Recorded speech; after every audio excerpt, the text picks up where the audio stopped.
ہر انسان کی زندگی میں ایک ہیرو آئیڈل نام کی کوئی شخصیت ہوتی ہے جس کی پرسنالٹی اسے مختلف طریقوں سے متاثر کرتی ہے۔ اس کی ایک ایک ادا کا وہ انسان دیوانہ ہوتا ہے۔ وہ اس کے چلنے کا طریقہ ہو، کھانے کا طریقہ ہو یا بات کرنے کا ڈھنگ، الغرض شخصیتی تاثر اس کی ہر عادت پر حاوی ہوتا ہے۔ مگر سوچنے سمجھنے والی بات یہ ہے، کیا ہم جن کو ہیروز تسلیم کرتے ہیں کیا وہ حقیقت میں بھی ایسے ہوتے ہیں؟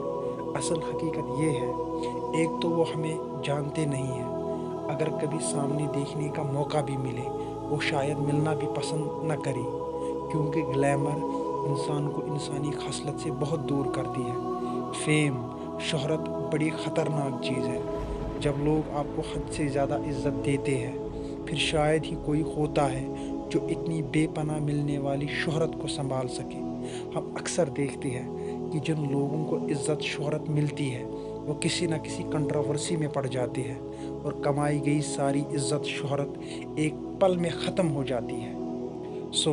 اس لیے ہمارا ہیرو کا تصور بالکل خالی اور احمقانہ ہے۔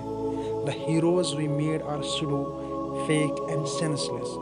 We made such people heroes, those who don't even know us. Our concept of hero is clear example of believing in phantom and fantasy. No real heroes of this world who fought for the justice against the oppressor, who made this world better for living. Those great men who discovered medicines, made technology for the welfare of the common people. True heroes always set supreme example of sacrifice for the good of the people. To me, Imam Hussain alayhi salam is prime example of being the real hero.